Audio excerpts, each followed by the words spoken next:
உருவாக்கும் நோக்கில் உங்கள் இம்பல்ஸ். ஸோ பாக்ஸ் கண்டென்ட் எல்லாமே வீடியோவா ப்ரொவைட் பண்ணிட்டு வந்துட்டு இருக்கோம். அந்த வகையில 7th ஸ்டாண்டர்ட் பயாலஜி புக்ல இருக்கக்கூடிய டேர்ம் 2 உடைய 5th லெசன் வகைப்பாட்டியலின் அடிப்படைகள், இந்த லெசன் பத்தி நம்ம இன்னைக்கு டிஸ்கஸ் பண்ணலாம். ஸோ வீடியோக்குள்ள போயிடலாம். ஃபர்ஸ்ட் பாக்ஸ் பாருங்க. ஸோ முதல்ல வகைப்பாடுனா என்னன்றத அழகா ஒரு கிளாஸ் ரூம் வச்சு எக்ஸ்பிளைன் பண்ணியிருக்காங்க. கிளாஸ் ரூம் இருக்குன்னா அது வந்து மரத்தாலான பொருள், மரம் அல்லாத பொருள்னு ரெண்டா பிரிக்கலாம். அதுலயும் எழுதும் பொருட்கள், உட்காரும் பொருட்கள்னு ரெண்டா பிரிக்கலாம். ஸோ இதுல இருந்து நிலையானவை, எடுத்து செல்லக்கூடியவை, கையுள்ளவை, கையற்றவைன்னு நம்ம நிறைய வந்து சப் கிளாசிபிகேஷன்ஸ் அப்படிங்கறத கொண்டு போய்கிட்டே இருக்கலாம்னு அழகா வந்து ஒரு டேபிள் மூலமா வந்து ஒரு டயக்ராம் மூலமா வந்து நமக்கு எக்ஸ்பிளைன் பண்ணியிருக்காங்க. ஸோ இது வந்து ரொம்ப பேசிக்கா கொடுத்துருக்காங்க. அதுல இம்பார்ட்டன்ட்னு பார்த்தா எதுவும் இல்லை. அரிஸ்டாட்டில் என்பவர் ஒரு கிரேக்க தத்துவ மற்றும் சிந்தனையாளர். இவர் 2400 ஆண்டுகளுக்கு முன்பு வாழ்ந்தவர். இவர் உருவாக்கிய தொகுப்பு அமைப்பு இவர் இறந்த 2000 வருடங்களுக்கு பிறகு பயன்பாட்டிற்கு வந்தது. 2400 வருஷங்களுக்கு முன்னாடியே வந்து வாழ்ந்தவர் தான் வந்து நம்மளுடைய அரிஸ்டாட்டில். இவங்க இறந்து 2000 வருஷங்களுக்கு அப்புறம் தான் இவருடைய அந்த வகைப்பாட்டியல் தொகுப்பு அப்படிங்கிறதே வந்து நடைமுறைக்கு வந்துச்சு. இவர் அனைத்து உயிரினங்களையும் தாவரங்கள் அல்லது விலங்குகள் என பிரித்தார். சோ எல்லா உயிரினங்களையுமே ஒண்ணு தாவரங்கள் அல்லது விலங்குகள்னு ரெண்டு டைப்பா வந்து இவங்க பிரிச்சிருக்காங்க. இவர் விலங்குகளை இரத்தமுடைய விலங்குகள் மற்றும் இரத்தமற்ற விலங்குகள் என பிரித்தார். இறுதியாக விலங்குகளை இடப்பெயர்ச்சியின் அடிப்படையில் நடப்பவை, பறப்பவை, நீந்துபவை என 3 தொகுதிகளாக பிரித்தார். ஃபர்ஸ்ட் வந்து விலங்குகளை என்ன பண்ணிட்டாங்க, ரத்தம் இருக்கிறது ரத்தம் இல்லாததுன்னு ரெண்டா பிரிச்சுக்கலாம்னு முடிவு பண்ணியிருந்தாங்க.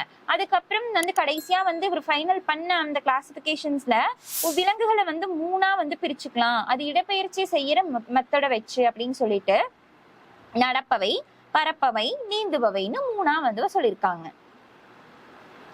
பாருங்க, பேசிக்கா விலங்குகளின் வகைப்பாடு அப்படிங்கறது பாருங்க, முதுகெலும்புள்ளவை, முதுகெலும்பு அற்றவை அப்படின்னு நம்ம ரெண்டா பிரிக்கலாம். அந்த முதுகெலும்பு உள்ளவைய 2 விதமா பிரிக்கலாம். வெப்ப ரத்த விலங்கு, குளிர் ரத்த விலங்கு அப்படின்னு சொல்லிட்டு.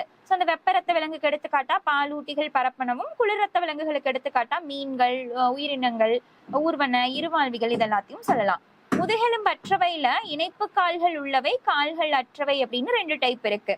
இணைப்பு கால்கள் உள்ளவையில 3 ஜோடி கால்கள், 3க்கும் மேற்பட்ட கால்கள். கால்கள் அற்றவையில புழு போன்ற, புழு வடிவம் அற்ற அப்படின்னு மேலும் 2 வகையா வந்து நம்ம வகைப்படுத்தலாம். இந்த மாதிரி வகைப்பாடு அப்படிங்கறது நம்ம பண்ணிக்கலாம்னு சொல்லியிருக்காங்க.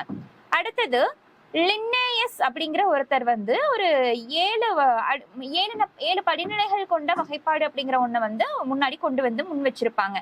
அந்த 7 வகைப்பாடுகள், அந்த வகைப்பாட்டில் இருக்கக்கூடிய 7 படிநிலைகள் என்னென்னு பாத்தீங்கன்னா, ஃபர்ஸ்ட் உலகம், அதுக்கு கீழே தொகுதி, அந்த தொகுதிக்கு கீழே வகுப்புகள், வகுப்புகளுக்கு கீழே வரிசை, குடும்பம், குடும்பம்க்கு கீழே பேரினம், பேரினம் கீழே சிற்றினம். இந்த மாதிரி 7 படிநிலைகள் மூலமா நம்ம வந்து உயிரினங்களை வகைப்படுத்தலாம் அப்படின்னு சொல்லிட்டு நம்மளுடைய லின்னேயஸ் அப்படிங்கிறவங்க சொல்லியிருக்கிறாங்க. அடுத்தது அந்த வகைப்பாட்டியலோட அடிப்படையில வேறுபட்ட தொகுதிகள் மற்றும் வகுப்பு பொது பண்புகள் எடுத்துக்காட்டுடன் அட்டவணைப்படுத்தப்பட்டுள்ளன. எக்ஸாம்பிள்ஸோட அப்படி வந்து அந்த கிளாசிஃபை பண்ண அந்த வகைப்பாட்டுல இருந்து ஒரு சில எக்ஸாம்பிள்ஸ் வந்து கொடுத்திருக்காங்க. நுண்ணோக்கி மூலம் பார்க்கக்கூடிய ஒரு செல் உயிரி போலிக்கால்கள், கசையிலை, குறு இலை மூலம் இடப்பெயர்ச்சி செய்கின்றன. இனப்பெருக்கம் பிளவு முறையிலோ அல்லது இணைவு முறையிலோ நடைபெறுகிறது. இங்க என்ன சொல்லியிருக்காங்கன்னா, இப்ப வந்து ஒரு செல் உயிரியை பத்தி பேச போறோம். அவங்களை நுண்ணோக்கி மூலமா மட்டும்தான் பார்க்க முடியும். அவங்களுக்கு வந்து இடப்பெயர்ச்சி செய்யறதுக்கு கால்கள், கசையிலை, குறு இலை இந்த மாதிரியான உறுப்புகள் இருக்கு. இவங்க வந்து பிளவு மூலமாகவோ அல்லது இணைவு மூலமாகவோ தான் இவங்களுக்குள்ள வந்து அந்த இனப்பெருக்கம்ங்கிறது நடக்குதுன்னு சொல்லியிருக்காங்க. இதுக்கு எக்ஸாம்பிள் என்னன்னு பாத்தீங்கன்னா, ஒரு செல் உயிரிகள் அல்லது புரோட்டோசோவா.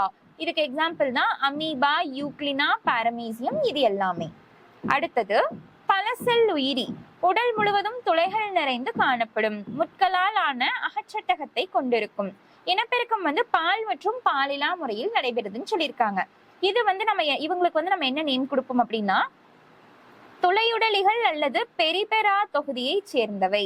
இதுக்கு எக்ஸாம்பிள் என்னன்னு பாத்தீங்கன்னா, லியூகோசொலினியா, ஸ்பாஞ்சில்லா, சைகான் இது எல்லாமே நம்ம எக்ஸாம்பிளா சொல்லலாம்.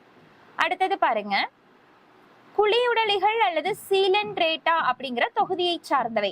அவங்களுடைய பொதுப்பண்பு என்னவா இருக்கும் அப்படின்னா, பல செல் உயிரினங்களா இருக்கும். ஈரடுக்கு உயிரிகள் ஒட்டியோ நீரில் நீந்தியோ அல்லது தனித்தோ கூட்டமாகவோ காணப்படும்.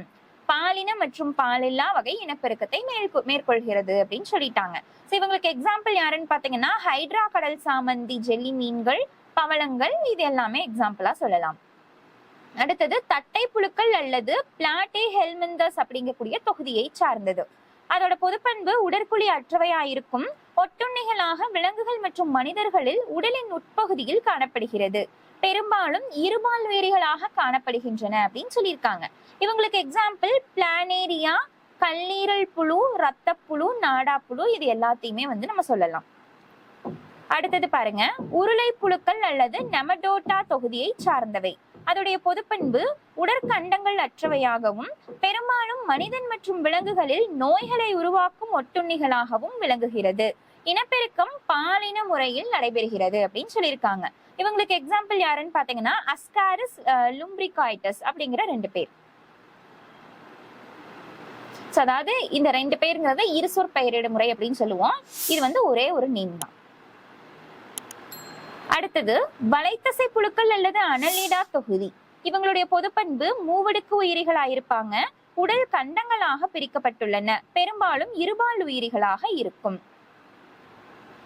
அதாவது இருபால் உயிரியாகவும் இருக்கும், ஒருபாலாகவும் இருக்கும். பட் மேக்சிமம் இருபால் உயிரியா இருக்கிறதுக்கான சான்சஸ் தான் அதிகம்னு சொல்லியிருக்காங்க. இவங்களுக்கு எக்ஸாம்பிளா மண்புழு, நீரிஸ், அட்டை, இவங்க எல்லாரையுமே சொல்லலாம். அடுத்தது கணுக்காலிகள் அல்லது ஆர்த்ரோபோடா அப்படிங்கக்கூடிய தொகுதியை சார்ந்தவர்கள். உடல் கண்டங்களால் ஆனதாக இருக்கும். உடற்பரப்பு தடித்த கைட்டின் ஆன புறச்சட்டகத்தை கொண்டிருக்கும். இணைக்கால்கள் மற்றும் இணையுறுப்புகளால் ஆனது. இவை ஒருபால் உயிரிகள். இவற்றின் ஆண் பெண் வேறுபாடு உண்டு. இது ஒருபால் உயிரி தான். இதுல நம்மளால இது ஆண் இது பெண்ணு வேறுபாடு கண்டுபிடிக்க முடியும் அப்படின்னு சொல்லியிருக்காங்க. இவங்களுக்கு எக்ஸாம்பிளா நண்டு, இறால், மரவட்டை, பூச்சிகள், தேல், சிலந்தி, இவங்க எல்லாரையுமே சொல்லலாம். அடுத்தது மெல்லுடலிகள் அல்லது மொலஸ்கா அப்படிங்கக்கூடிய தொகுதியை சார்ந்தவை. மென்மையான கண்டங்களற்ற உடல் அமைப்பை உடையதாகவும் தசையிலால் ஆன தலைப்பகுதியும் பாதப்பகுதி உள்ளுறுப்பு தொகுப்பு எல்லாமே தசையிலால் ஆனதாக இருக்கும். மாண்டல் கால்சியத்தினால் ஆன ஓடு காணப்படுகிறது. பாலின பெருக்கம் நடைபெறுகிறது. இதுக்கு எக்ஸாம்பிளா கணவாய் மீன்களையும் நத்தை ஆக்டோபஸையும் நம்ம சொல்லலாம். அடுத்தது முத்தோலிகள் அல்லது என்கைனோடெர்மெட்டோ அப்படிங்கக்கூடிய தொகுதியை சார்ந்தது. கடலில் மட்டுமே வாழ்பவை. ஒரு உடற்சுவர் முட்களை கொண்டுள்ளது. நீர்க்குழல் மண்டலமும் குழாய்க்கால்களும் உணவூட்டத்திற்கும் சுவாசத்திற்கும் இடப்பெயர்ச்சிக்கும் உதவுகிறது. இது பால் இனப்பெருக்கத்தை மேற்கொள்கிறது. இந்த முத்தோலிகளுக்கு எடுத்துக்காட்டு பாருங்க, நட்சத்திர மீன், கடல் சாமந்தி, நொறுங்கு நட்சத்திர மீன், நொறுங்குறு நட்சத்திர மீன், கடல் வெள்ளரி மற்றும் கடல் அள்ளி, இவங்க எல்லாரையுமே இந்த டைப்பு கீழே கொண்டு வரலாம். அடுத்தது பாருங்க, அடுத்த தொகுதியில முதுகு நான் உடையவை. இவங்க எல்லாருக்குமே முதுகு நான் அப்படிங்கிறது இருக்கும். மீன்கள் நீரில் வாழ்பவை. இந்த இடத்துல வகுப்பு மீன்கள் அல்லது பிஸ்ஸஸ் அப்படிங்கக்கூடிய வகுப்பை சார்ந்தவை. மீன்கள் நீரில் வாழ்பவையாக இருக்கும். குளிர் ரத்த பிராணி, முதுகெலும்பு தொடர் உடையவையாகவும் இருக்கும்.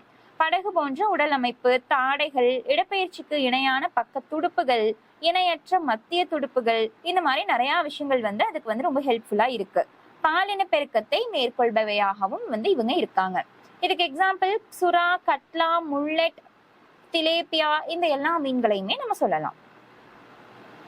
அடுத்தது இருவாழ்விகள் அல்லது ஆம்பிபியா அப்படிங்கக்கூடிய வகுப்பை சார்ந்தவர்கள்.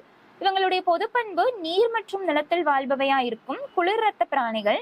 அடுத்தது 2 ஜோடி கால்களை பெற்று வாழும். இவங்களும் பாலின பெருக்கத்தை மேற்கொள்றவங்களா இருப்பாங்க. எக்ஸாம்பிள் தவளை, தேரை, சாலமாண்டர், சிசிலியன், இவங்க எல்லாரையுமே சொல்லலாம். அடுத்தது ஊர்வன அல்லது ரெப்டைல்ஸ் அப்படிங்கக்கூடிய வகுப்பை சார்ந்தவர்கள். குளிர் ரத்த பிராணிகள். நுரையீரல் மூலம் சுவாசிப்பவை. உடல் செதில்களால் பொருத்தப்பட்டுள்ளது. 5 விரல்களுடைய கால்கள் ஏறுவதற்கும் ஓடுவதற்கும் நீந்துவதற்கும் ஏற்ற வகையில் அமைந்துள்ளன. பிளஸ் இவங்க முட்டையிடுபவர்களாக இருப்பாங்கன்னு சொல்லியிருக்காங்க. இதுக்கு எக்ஸாம்பிள் தோட்டத்துப்பள்ளி, வீட்டுப்பள்ளி, கடலாமை, நிலாமை, பாம்பு, முதலை, இது எல்லாத்தையுமே நம்ம கொண்டு வரலாம். அடுத்து பாருங்க, வெப்ப ரத்த பிராணிகள். புறச்சட்டகமான இறக்கை, பறப்பதற்கு ஏற்ற தகவமைப்பு, எலும்புகள் மிருதுவானதாகவும் காற்றறைகள் நிரம்பியதாகவும் காணப்படும். கண்கள் சிறப்பான பார்வை திறன் உடையவையாகவும் பாலின பெருக்கம் மேற்கொள்பவை, முட்டையிடுபவையாகவும் இருக்கும். அதாவது பறவைகள் அல்லது ஏவ்ஸ் அப்படிங்கக்கூடிய வகுப்பை சார்ந்தவர்கள். இதுக்கு எக்ஸாம்பிளா கரையோர பறவை, இந்திய பனங்காடை, கொண்டை லாத்தி, கிளி, சிட்டுக்குருவி, கோழி, நெருப்பு கோழி, கிவி, இந்த எல்லா உயிரினங்களையுமே நம்ம எக்ஸாம்பிளா சொல்லலாம். அடுத்தது பாலூட்டிகள் அல்லது மாம்லியா அப்படிங்கக்கூடிய வகுப்பை சார்ந்தவர்கள். நிலத்தில் வாழும் வெப்ப ரத்த பிராணிகள். வெளிப்புற காது அல்லது காது மடல், தசையாலான உதரவிதானம், உட்கரு அற்ற இரத்த சிவப்பணுக்கள், பல்வேறுபட்ட பல்லமைவு மற்றும் இருபல்லமைவு ஆகியவற்றை பெற்றுள்ளது. குட்டி போடுபவை இளங்குட்டி தாய்களால் பாலூட்டி வளர்க்கப்படுகின்றன. எக்ஸாம்பிளுக்கு வாத்து, அழகு, பிளாப்டிப்ஸ், கங்காரு, பூனை, புலி, வரிக்குதிரை, மனிதன், இவங்க எல்லாத்தையுமே இந்த வகைகளுக்கு கீழே நம்மளால கொண்டு வர முடியும். அடுத்தது பாருங்க, நம்ம மேல பார்த்த எல்லாமே வந்து காமனா இந்த இடத்துல கொடுத்திருப்பாங்க. விலங்குகளின் வகைப்பாடு. குழியுடலிகள்னா அதுக்கு எக்ஸாம்பிள். புழுக்கள், மெல்லுடலிகள், முத்தோலிகள், கணுக்காலி, மீன், இருவாழ்வி, ஊர்வன, பரப்பன, பாலூட்டிகள்னு எல்லா டைப்புக்கு கீழேயும் வந்து அந்த எக்ஸாம்பிள்ஸ் அப்படிங்கறது வந்து கொடுத்திருக்காங்க. அடுத்தது பாருங்க, தாவரங்களை நம்ம 2 வகையா பிரிக்க முடியும். விதைகளை உருவாக்குவதில்லை, விதைகளை உருவாக்குபவை அப்படின்னு விதையை வச்சு நம்ம 2 டைப்பா பிரிக்கிறோம். இப்ப இந்த விதை உருவாக்காத வகையில 2 டைப்பா மேலும் பிரிக்கலாம். ஒண்ணு வேர் தண்டு இலைகள் உடையவை அல்லது அது போன்ற அமைப்பை உடையவை அப்படின்னு சொல்லிட்டு 2ஆ பிரிக்கலாம். சோ ஆல்கேஸ் அப்படிங்கிற ஆல்கேஸ்னு சொல்லுவோம் இல்லைங்களா, அவங்களுக்கு வேர் தண்டு இலை எல்லாமே இருக்கு. இதுவே மாஸ்களுக்கு வேர் தண்டு இலை இந்த மாதிரியான அதாவது இந்த ஆல்கேஸ்க்கு வந்து வேர்த்தண்டு இலை எதுவுமே இல்ல, அற்றவையா இருக்கு. இந்த மாஸ்கள் வந்து வேர்த்தண்டு மற்றும் இலைகள் போன்ற அமைப்பை உடையவையா வந்து இருக்குது. அடுத்தது உண்மையாவே வேர்த்தண்டு மற்றும் இலைகளை கொண்டவை, அவங்களுக்கு வந்து ஃபெரனிகள் அப்படின்னு சொல்லிட்டு நம்ம சொல்லுவோம். அடுத்து விதைகளை உருவாக்குவவை 2 வகையா வந்து இருக்கு. பூக்கும் தாவரம், பூவா தாவரம் அப்படின்னு சொல்லிட்டு. இந்த பூவா தாவரங்கள்ல ஜிம்னோஸ்பெர்ம் அப்படின்னும் பூக்கும் தாவரங்கள்ல ஆஞ்சியோஸ்பெர்ம் அப்படின்னு சொல்லுவோம். இந்த பூவா தாவரங்கள் ஜிம்னோஸ்பெர்ம்க்கு எக்ஸாம்பிளா கூம்பு தாவரம் அப்படின்னு ஒரு தாவரம் இருக்கு இல்லைங்களா, அதை சொல்லலாம். ஆஞ்சியோஸ்பெர்ம்க்கு எக்ஸாம்பிளா நெல், புலி, இந்த 2ஐயுமே வந்து நம்ம சொல்லலாம். சோ இப்ப இந்த ஆஞ்சியோஸ்பெர்மையும் நம்ம மேலும் 2 வகையா பிரிப்போம். ஒரு வித்திலை தாவரம், இரு வித்திலை தாவரம் அப்படின்னு சொல்லிட்டு. சோ அந்த இடத்துல ஒரே ஒரு வித்திலை இருக்கிற மாதிரி இருந்துச்சுன்னா அதை அதுக்கு எக்ஸாம்பிளா நெல்லையும், இரு வித்திலை இருந்துச்சுன்னா அதை இரு வித்திலை தாவரம்னு சொல்லி அதுக்கு எக்ஸாம்பிளா புலி அப்படிங்கறதையும் வந்து நம்மளால கொடுக்க முடியும்.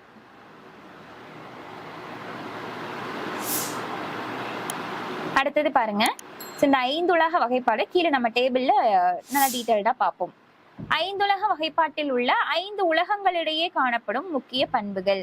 இந்த 5 உலக வகைப்பாட்டுல காணப்படக்கூடிய அந்த 5 உயிரினங்கள் யார் யாருன்னு கேட்டா நமக்கு வந்து தெரியணும். மொனீரா, புரோடிஸ்டா, பூஞ்சைகள், பிளாண்டே, அனிமேலியா, இவங்க 5 பேர் தான் வந்து இந்த 5 உலக வகைப்பாட்டுல காணப்படக்கூடிய 5 உயிரினங்கள். இவங்களுக்குள்ள இருக்கக்கூடிய பண்புகளுக்கு நடுவில் இருக்கக்கூடிய ஒற்றுமை வேற்றுமையை இந்த இடத்துல வந்து குறிப்பா சொல்லியிருக்காங்க. ஃபர்ஸ்ட் செல்லின் தன்மை. மொனீரால ஒரு செல் உயிரினமாகவும் புரோகேரியாட்டிக்காகவும் இருக்கும்.